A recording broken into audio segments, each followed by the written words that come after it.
Բարի երեկո, սիրելի հեռուստադիտողներ, մենք շարունակում ենք հետևել կարևորագույն իրադարձություններին։ Այսօր ազգային ժողովում Հայաստանի Հանրապետության դատախազությունը ներկայացնում էր իդեմս դատախազի 2024 թվականի գործունեության մասին հաղորդումը։ Այսօր գլխավոր դատախազ Աննա Վարդապետյանը մեր տաղավարում է։ Բարի երեկո, Տիկին Վարդապետյան, շնորհակալություն ընդունելու համար։ Բարև ձեզ, ես եմ շնորհակալ։ Այսօր ազգային ժողովում դուք ներկայացնում եք հաղորդագրություն, թեմաները շատ են, ես ուզում եմ սկսեմ ընդդիմության քննադատությունից։ Ես արդեն չգիտեմ տենց ընդդիմադիր, որ անիֆի գործից չի խոսում եւ նրանք ասում են, որ պարզ մատչելի բացատրություն չկա, ինչպես այդ միլիոնավոր դոլարները ներդրվեցին եւ կորան։ Ձեր բացատրությունը։ Շնորհակալություն, այսօր ազգային ժողովում հարցերից մեկին պատասխանելիս առիթ ունեցել եմ խոսելու անիֆի գործի մասին, հասկանալի պատճառներով իհարկե ամբողջ ծավալով չեմ ներկայացնի նախաքննությունը, որը կա, բայց առաջիկայում, երբ որոշ դրվագներ արդեն պատրաստ կլինեն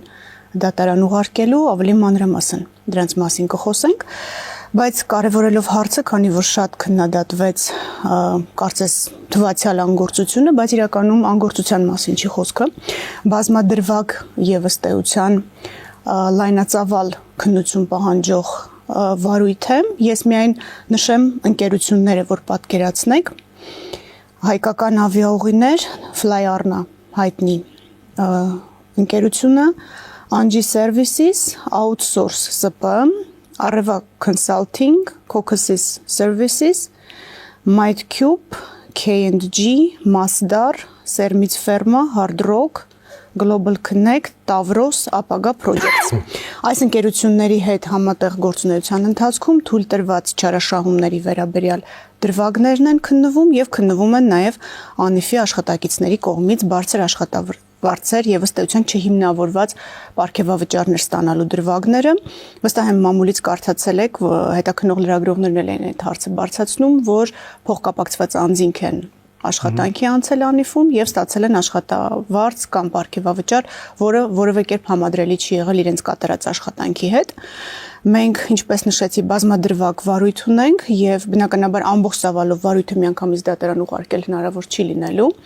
բայց առաջիկայում մեկ վարույթ, որը նախատեսում ենք արդեն մեղադրանքով ուղարկել դատարան, ավելի մանրամասն կխոսենք, չարաշահումը մի քանի միլիոն դոլարի մասին է։ Տիկին Վարդապետյան, ես ինչքան հիշում եմ, ընդդիմությունը ասում էր նաև որ մեղադրյալներ չկան այս գործում։ Այո, դեռևս չկան,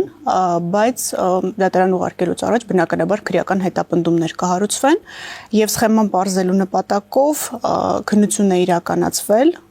հարցաքննվել են անձինք եւ ձեռք են բերվել բանկային գաղտնիք կազմող տվյալներ, որոնք մեզ թույլ են տվել հասկանալու սխեման եւ փաստարկված մեղադրանք ներկայացնելու։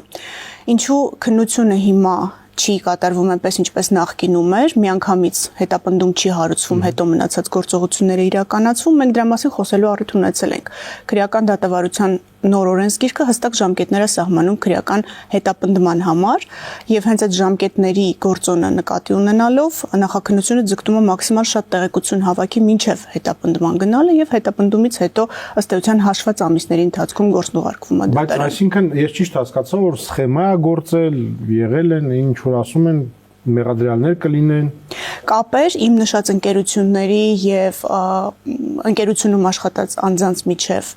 քննության այս փուլում կարողանում ենք վերհանել, դրանում մեզ օգնում են նաև այդ բանկային տվյալները, որոնք որ ասեցի, ստացվել են եւ մշակվում են։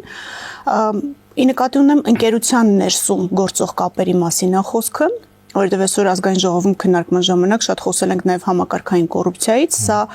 համակարգային կոռուպցիա անվանել հնարավոր չի, սա մեկ ընկերության շրջանակներում ուղղակի փոխկապակցված մի շարք անձանց կողմից թույլ տրված չարաշահումներ են։ Մյուս գործը գիտեք, որ ընդդիմությունը բարձրացնում է, դա ծեծն էր թաղապետարանում, նրանք ասում են, եթե հիմա ընդդիմադիր լիներ ծեծողը, միանգամից կալանավորվել էր եւ այլն։ Իսկ այ քանի որ ընդդիմադիր չի, չկա, ազատ է։ Անմիջապես դեպքին հաջորդած ժամանակահատվածում վարույթ է նախաձեռնվել եւ մեղադրյալի կարգավիճակ ունեն երկու կողմն տարբեր հոդվածներով, մի կողմը խուլիգանության հոդվածով, հայտնի պատճառներով, բնականաբար քաղաքակիրթ խոսույթը թույլ չի տալիս կրկնել այն ինչը դրված է խուլիգանության մեղադրանքի հիմքում եւ երկրորդն էլ այս պահին նախաձեռնված է ծեծ, որովհետեւ փաստացի չունենք մարմնական վնասվածքի աստիճանը, դա ունենալուց հետո նոր արդեն հավանաբար կգնանք վերավորակման։ Գանք հիմա ընդդիմության արկածներին։ Դուք հնչեղ անուններ տվեցիք, թե հարցով քրեական գործ կա եւ այլն, սկսենք ամենածավալից Միքայել Մինասյանի վերաբերյալ։ Դուք ասիք, որ կա 70 դրվագ։ 70 գերազանցող դրվագ, եթե Այդ ինչ է, այսինքն 70 գործ կա։ 70 դեպք, մեկ համակարգված արարքի շրջանակներում ավելի պարզ լինելու համար փորձեմ ներկայացնել, թե ինչ հանցանքների մասին է խոսքը գնում։ 76 դրվագ, 76 առանձին միավոր, որոնց մեջ ներառված է հանցավոր կազմակերպություն ստեղծելը, այս այդ համակարգային կոչվող երևույթն է։ Բանդա։ Բանդան զինված հանցավոր կազմակերպությունն է։ Այո, դա կոչվում է սպիտակ օձիքների հանցավորություն, որը եւս կազմակերպված բնույթ կարող է ունենալ։ Բացի դրանից ստեղծել ղեկավարելը առանձնապես խոշոր չափերով խարդախություններ ու պաշտոնական կեղծիքներ, փողերի լվացում, պաշտոնական լիազորություններն անցնել, իրական ազդեցությունն օգտագործել, իրավաբանական անձ ստեղծելու եւ այդ իրավաբանական անձը օգտագործելու միջոցով ապօրինի գործունեություն իրականացնել, այսպես կոչված անապրանք գործարքներ, որպեսզի ձեզ համար ավելի պատկերավոր լինի, թե ինչ ծավալի քննության եւ աշխատանքի մասին է խոսքը, կարող եմ ուղղակի թվարկել ընկերությունները։ Կարծում եմ ռադիո Փակbaşնետիրական ընկերությունը ձեզ պետք է ծանոթ լինի եւ ձեր լրագրողական գործունեությունից եւ վերջերս հրապարակված տեղեկատվությունից, որ այս ընկերությունը այս վարույթի շրջանակներում վերադարձվեց Հայաստանի Հանրապետությանը ամբողջությամբ որպես հանցագործության պատճառված վնասի վերականգնում, բացի այդ Լերեքս ամենափակ պատասխանատվության ընկերությանը վերաբերելի դրվագներ սահանքարդյունաբերության ոլորտում գործունեություն ծավալած ընկերություն է։ Ինչ ոլորտներ է ինքերն։ Ջերմուկի մայր գործարան Փակbaşնետիրական ընկերությունն է, Սպայկա ընկերությունն է, ես թվարկեմ, կարծում եմ սրանք բոլորն արդեն պատմում են իրենց գործունեության մասին։ Շանս սահմանափակ պատասխանատվությամբ ընկերությունն է, հեռուստաընկերությունը բոլորովին վերջերս հրապարակեցինք դրվագը, ներկայացրեցինք սխեման, որը մեղսագրում ենք։ Մեծ անիվ անվան ներքո գործող Դարվ սահմանափակ պատասխանատվությամբ ընկերությունն է, օպերասիույթ հյուրանոցային համալիրը, Office Class SP ընկերության կազմում Ucom ընկերությունը, կապի ծառայություններ մատուցող, Երևան Մոլ սահմանափակ պատասխանատվությամբ ընկերությունը, իդեպ դատարան արդեն ուղարկված գործերից մեկով, որը վերաբերելի է Միքայել Մինասյանին, այս ընկերության բաժնեմասերից 30%-ը, եթե չեմ սխալվում, պահանջում ենք վերադարձնել պետությանը։ Ռոսնեֆտ ընկերությունը, որը վառելիքի վաճառքի հետ է կապված, Double Tree հյուրանոցը, ինչ որ թվարկում են, բոլորը վերաբերելի են այս հանցավոր կազմակերպության կողմից, իմ կողմից թվարկված հանցավոր վարքագծի արդյունքում խոշոր գումարներ գեներացնելու եւ այդ գումարները լվանալու գործընթացին։ Լվացումը իրականացվել է փոխկապակցված ընկերությունների միջոցով, իրենց հետ փոխկապակցված անձանց միջոցով, բնականաբար անձինք ուղիղ չէին կարող այդ գործունեությունը ծավալել, քանի որ հայտարարագրման պարտականություն ունեին եւ այլն։ Եվ ներառում է նաև այսպես ասած անապրանք գործարքների սխեման, երբ իրականում ապրանքներ չմատակարարող կազմակերպությունը խորհրդատվական ծառայությունների դիմաց ստացել է գումարներ, որոնք հետագայում փոխանցվել են Հայաստանից դուրս արդեն հիմնականում շվեյցարական բանկեր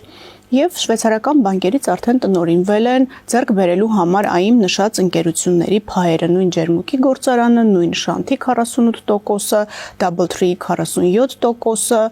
նույն հայտնի Ջազվեն, Օդեոն սրճարանը, Ռոսնեֆտի որոշակի փայը։ Ու այսպես երկար դեռ կարող եմ թվարկել, բայց հասկանում եմ, որ ժամանակը մեր սահմանափակ է, մենք մի դրվագել ունենք, ավելի տպավորիչ դրվագել ունենք, որը կապված է Զանգեզուրի պղնձամոլիբդենային գործարանի հետ, այս պահին դատարանում գտնվող դրվագներից մեկով, այս վարույթով մենք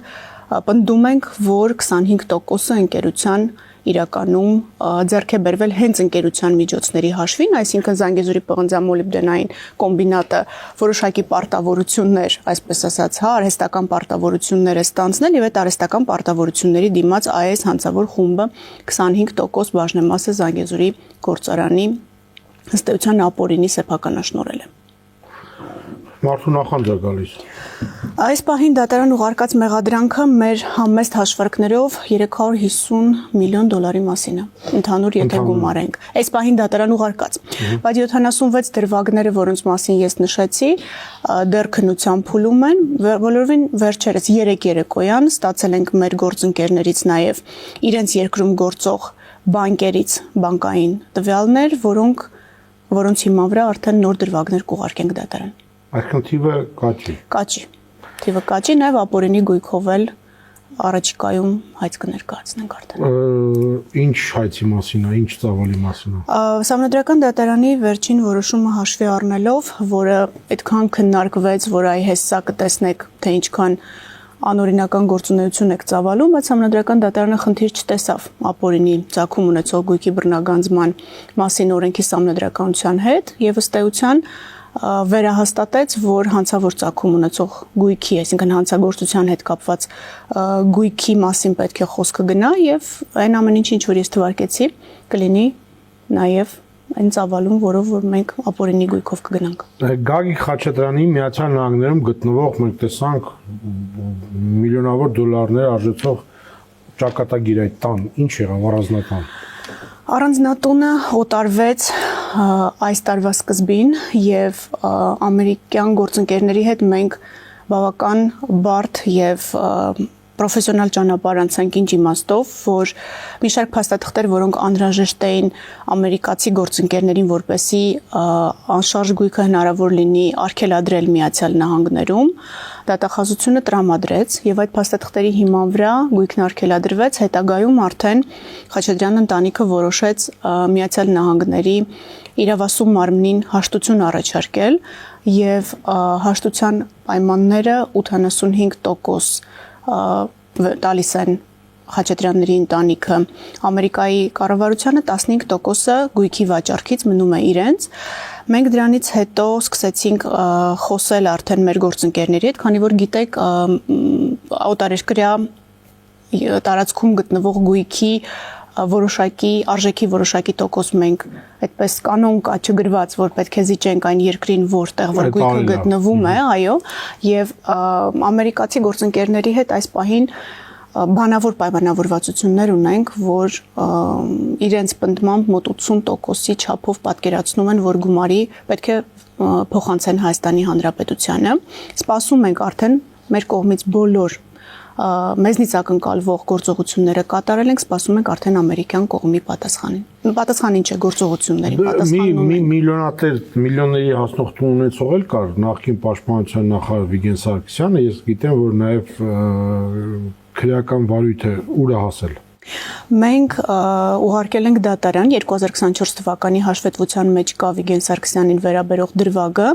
եւ փողերի լվացում նաեւ կա մեղսագրված, նաեւ եթե չեմ սխալվում, մամուլում հրապարակումներ կային, որ Վիգեն Սարգսյանը այստեղ իրեն պատկանող, բայց ոչ օրինական, մեր պնդմամբ ոչ օրինական միջոցներով ձեռք բերված գույքը վաճառել է եւ այդ գումարով Միացյալ Նահանգներում ձեռք է բերել գույք։ Մեր աշխատանքները գնալու են նույն ուղղությամբ, որպեսզի այս ճակատագրին ինչ Խաչատրյանների տուններ, նաև բոլոր այն գույքերը արժանանան, ովքեր մեր հարկատուների միջոցների հաշվին ձեռք են բերվել եւ հետագայում լվացվել են ու դարձել են անշարժ գույք այլ երկրներում։ Սերժ Սարգսյանի արդարացման դատական ակտը բեկանվեց, ինչ հիմքով բեկանվեց եւ ինչ զարգացում կստանա։ Ես շատ կուզենայի կարողանալ բովանդակային ձեզ պատասխանել այդ հարցին, բայց ցավոք չեմ կարող, որովհետև դեռ դատական ակտը չենք ստացել եւ ես չեմ կարդացել, թե ինչ հիմքով է բեկանել դատարանը, բայց եթե ձեզ հետաքրքիր է, մի փոքր կպատմեմ այս գործի ընթացքի մասին, որովհետև շատ շահարկվեց։ Գործը 20 թվականի հունվարին էր ուղարկվել դատարան եւ վերաբերում էր նախագահին, Բարսեղ Բեգլարյանին, Սերգո Կարապետյանին, Սամվել Գալստյանին եւ Գևորգ Հարությունյանին եւ 4 տարի հետո Սերժ Սարգսյանը, Բարսեղ Բեգլարյանը եւ Գևորգ Հարությունյանը արդարացվել էին հանցակազմի բացակայության հիմքով։ Դատախազությունը համաձայն չէր դատավորի այս եզրահանգման հետ եւ ներկայացրել էինք վերաքննիչ բողոք, տեղեկացված ենք, որ դատարանը մեր բողոքը բավարարել է ակտը ստանալուց հետո արդեն առաջին ատյանում կվերսկսվի քննությունը, քանի որ վերաքննիչ դատարանը բեկանել է եւ գործն ուղարկել նոր քննության առաջին ատյանի դատարան։ Քանի որ ընդդիմության լիդերների պարիտետը պետքա պահել, ինչ կա Քոչարյանից թևից, այդտեղ բոլորը Սերժ Սարգսյանի մերձավորներն էին։ Ճիշտ ասած մենք այդպես թևերով չենք առաջնորդվում, բայց Քոչարյանի մասով այս պահին դատարան ուղարկած ունենք Քոչարյանի ընտանիքի հետ կապված ունենք ապօրինի ծագում ունեցող գույքի բռնագանձման հայց, հասկանալի պատճառներով անգիր թվերը չեմ կարող ասել, որովհետև բավական ազդեցիկ դրամական միջոցների մասին է խոսքը, 22 անշարժ գույք, շարժական գույքեր, իրավաբանական անձանցում մասնակցություն, փոխառություններ, դրամական միջոցներ, ընդհանուր խոսենք կարծում եմ մեր ապօրինի գույքով հայցագների մասին, բայց սա մեր ամենալուրջ հայցերից մեկն է, որը ներկայացված է դատարան հայցագնի տեսանկյունից։ Քրեական վարույթի հետ կապված վստահ եմ, գիտեք, որ Սահմանադրական դատարանի եւ Վճռաբեկ դատարանի որոշումներից հետո առաջին ատյանի դատարանը վերսկսել է մարտի 1-ի գործով դատաքննությունը եւ եթե տեղեկացված եք բարձր դատարանների դիրքորոշումից, մեծ դատարանները թույլ տվեցին իրավական որակման մասով առանց կպնելու փաստական կողմին մեղադրանքի, ըստ էության մեղադրանքի դիրքորոշում ներկայացնել, ինչը որ իրականացվել է եւ մեղադրյալներին ըստ էության պաշտոնական լիազորություններն անցնելու մեղադրանք է ներկայացվել դատարանում, որը գտնվում է քննության փուլում առաջին ատյանի դատարանում, բայց նախաքննությունում մարտի 1-ով վարույթ ունենք, որը եւս ակտիվ նախաքննության փուլում է։ Տիկին դատախազ, եթե մենք 2018 թվականից մինչև այսօր, հա, դուք հետ եք բերում տարած փողերը պետությունից, ինչ գումարի մասին կարանք մենք խոսենք այդ ընթացքում 18-ից 25։ Գիտեք, ես միշտ կարծում եմ, որ իմ հիշողությունը լավն է, բայց այդ թվերը անգիր չեմ հիշի, ձեր թույլտվությամբ պիտի օգտվեմ իմ նշումներից, որովհետև իրականում երևի ոչ մի նույնիսկ ամենափայլուն հիշողություն այդ թվերը առանց սխալվելու չի կրկնի անգիր, բայց ասեմ ձեզ, որ մենք այս տարի մի քիչ տնային աշխատանք էինք արել մինչև ազգային ժողովը եւ 18-ից 24 թվականների ժամանակահատվածում մեր ամբողջ գործիքակազմի հիման վրա վերադարձված գույքերն էինք համադրել, որպեսզի հասկանանք, թե նախ ինչ դինամիկա կա այդ վերականգնումների եւ ընդհանուր առմամբ ինչ գումար է վերադարձվել։ Ուղղակի նշեմ, որ միայն ապօրինի գույքը չի, մենք ունենք նաև ընթացիկ եւ ավարտված քրեական վարույթներ միջդատական վարույթում, ունենք դատարաններում ավարտված քրեական գործեր, ունենք պետական համայնքային շահերի պաշտպանության հայցեր ու հաշտություններ, ունենք զինվորական դատախազության կողմից կիրառված դատախազական ներգործության միջոցներ, ունենք դատախազների միջնորդագրերի հիման վրա վերադարձված գույքեր եւ 23 թվականից նաև ապօրինի ծագում ունեցող գույքի բռնագանձման գործիքակազմի կիրառում, այս ամբողջ համալիրով մեր հաշվարկներով մենք 18-24 թվականների ընթացքում Հայաստանի Հանրապետությանը եւ համայնքներին վերադարձրել ենք 536 միլիոն 216 հազար ամերիկյան դոլարին համարժեք դրամ դրամական գույքային միջոց, դա մոտապես 210 միլիարդ 79 միլիոն դրամ է։ Եվ ինչն էր հետաքրքիր, որ երբ որ նայում ենք դինամիկան, 18 թվականին թիվը 39 միլիարդ 571 միլիոն դրամ է, 19 թվականին 10 միլիարդ 327 միլիոն, 20 թվականին 12 միլիարդ 256 միլիոն, 21 թվականին 15 միլիարդ 467 միլիոն, 22 թվականին 35 միլիարդ 522 միլիոն, 23 թվականին 44 միլիարդ 298 միլիոն, 24 թվականին 52 միլիարդ 636 միլիոն։ Այսինքն, եթե համադրենք, ապա աճ ունենք եւ կեսը մոտ 46% վերականգնումների 23-24 թվականին է բաժին ընկնում։ Իսկ ինչքան կա, այսպես ասած, օդի մեջ կախված գումար, որ դուք տարբեր փուլերում են գտնվում։ Մենք ունենք արգելադրված գույքեր եւ դրամական միջոցներ, որոնք այսօր մանրամասն ներկայացրել եմ ազգային ժողովում, բայց էլի թվային ցուցանիշներով շատ ձեզ չծանրաբեռնեմ, նշեմ, որ միայն 2024 թվականի ընթացքում իլրում են մինչ այդ արգելադրված բոլոր գույքերի մոտ 2 միլիարդ 650 միլիոն դրամի արգելադրում են արել գույքերի եւ դրամական միջոցների վրա, բայց արգելադրումների ընդհանուր թիվը տասնյակ անգամ ավել է, քան իմ կողմից այս 1 տարվա ընթացքում նշված թվի մասին է խոսքը եւ դա մանրամասն ներկայացրել ենք հաղորդման։ Այսինքն 200 միլիարդ եւ ավելի։ Այո, ավելի շատ եւ այդ թիվը կաճի, որովհետեւ արգելադրված օրինակ անշարժ գույքը եւ իրավաբանական անձանցում փայերը դեռևս ամբողջությամբ գնահատված չեն։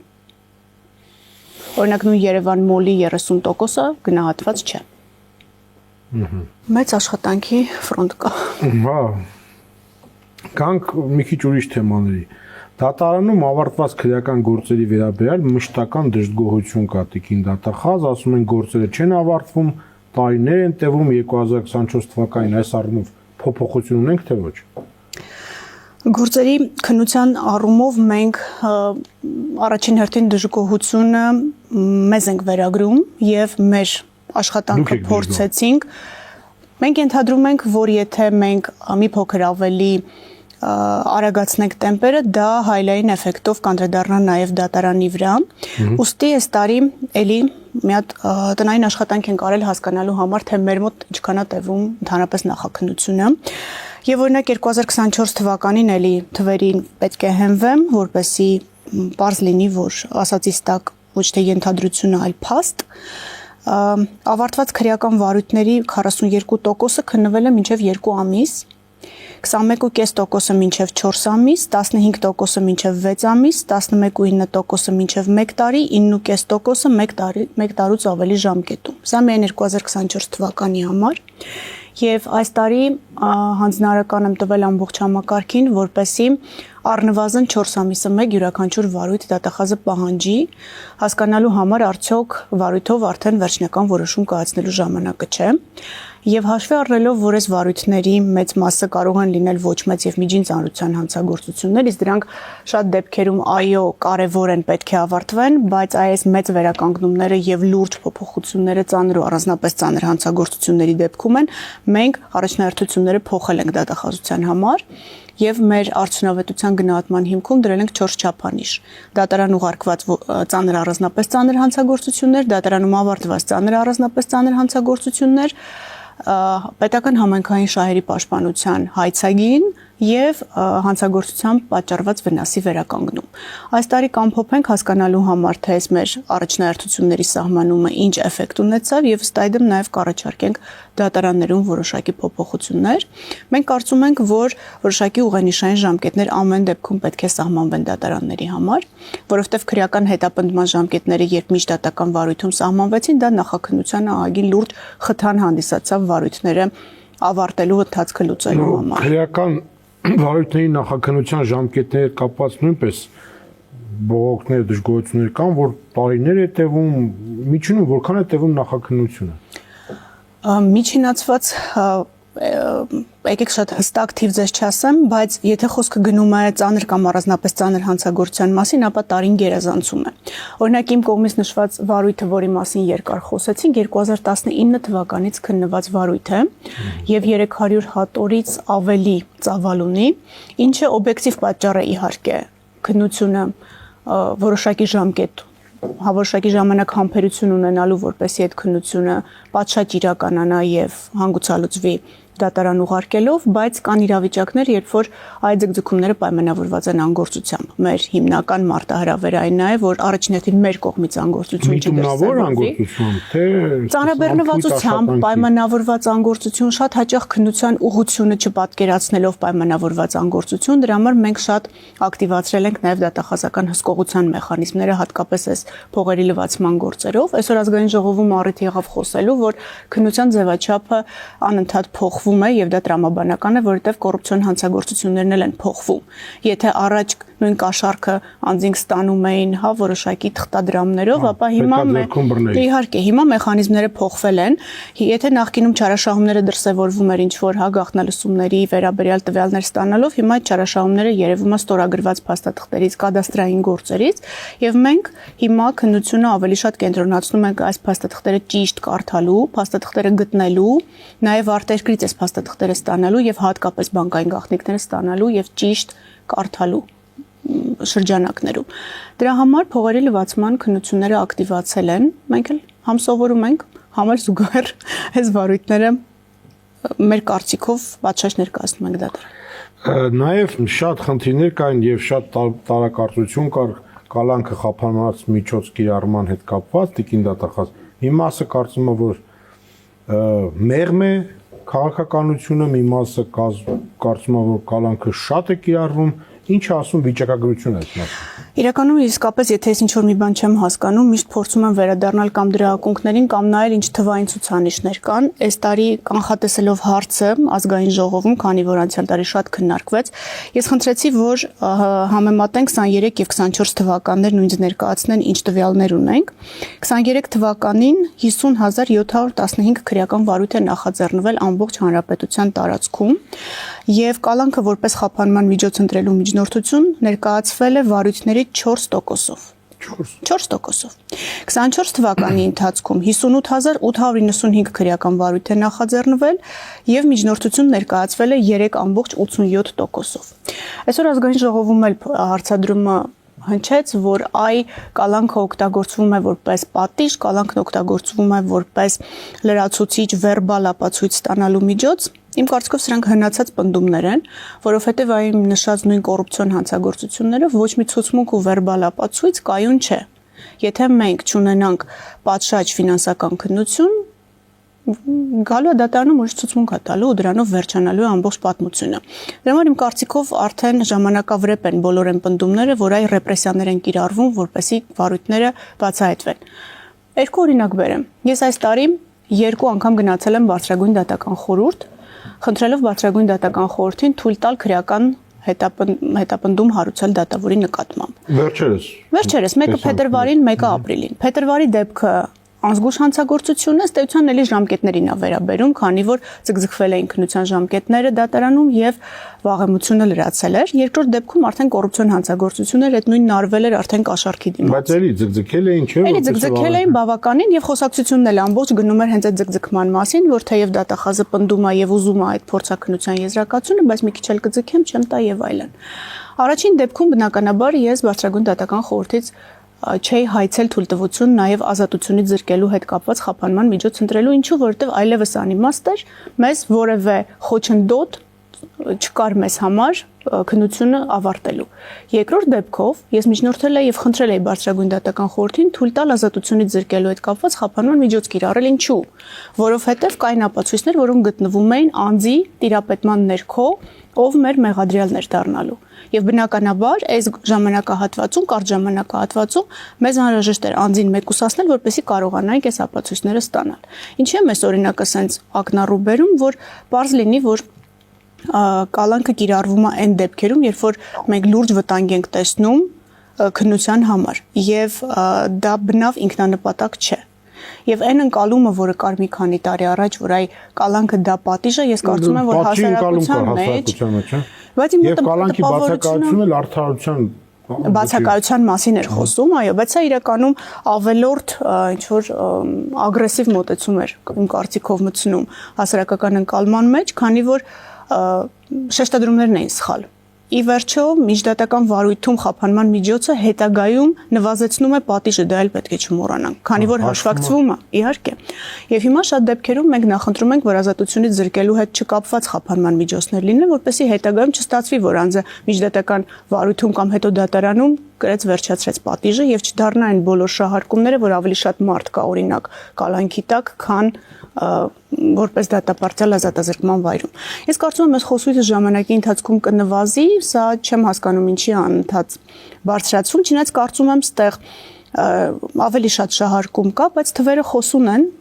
կարծում եմ, այս թվերի պայմաններում այլևս դժվար է պնդել, որ դա հիմնական մեր խափանման միջոցն է։ Շնորհակալություն։ Ես եմ շնորհակալ։ Մեր հյուրս ելի հեռուստադիտողները գլխավոր դատախազ Աննա Վարդապետյանն էր, կհանդիպենք ցտեսություն։